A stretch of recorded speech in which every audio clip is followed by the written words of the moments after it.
Šodien bija ļoti brīnišķīgs pasākums. Mēs tikāmies ar mūsu pamatpartneriem, kas veido ļoti lielu programmas daļu 27. gadam. Ir palikušas 500 dienas līdz atklāšanai, tā kā ir ienācis tāds patīkams satraukums. Visa programma jau ieņem jau tādu kā formu. Mēs jau zinām arī mūsu vārdus un māksliniekus un kuratorus un tēmas.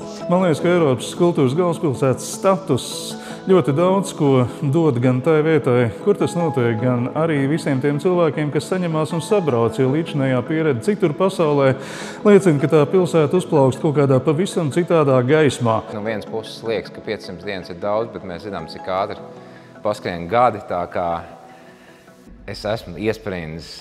Eiropu mēs pārsteigsim un arī paši sevi pārsteigsim, paplašinot mūsu jau izveidoto sadarbības tīklu Eiropas mērogā. Mēs gribam sadarboties arī ar kādu partneri no Āzijas. No kolēģu prezentācijām dzirdēju, ka būs ļoti interesanti projekti un pilnīgi jau ir tāda sajūta, ka nevar viens sagaidīt to 27. gadu. Sajūtas ir ļoti satraucošas, uzzinot, ka pasākums sāksies jau pēc 500 dienām. Rīga IF pārsteigs Liepāju un Eiropu ar to, ka mēs savu filmu programmu arī izradīsim ārpus Rīgas, kas iepriekš tā nav bijis. Mēs būsim uzmanības centrā. Liepājas teātrim ar Eiropas kultūras galvaspilsētu ir 2 lieli projekti. Bet man liekas, būtu arī interesanti, ka visi kultūras darbinieki sabalsosies tajā laikā ar tām tēmām, ar tiem jautājumiem, kas būs šeit, Liepājā, 2007. gadā.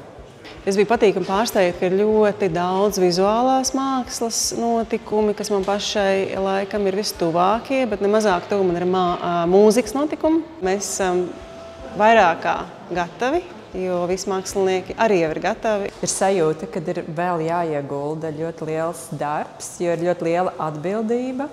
Kā iespēja par daudzām lietām kultūrā domāt Eiropas kontekstā šeit.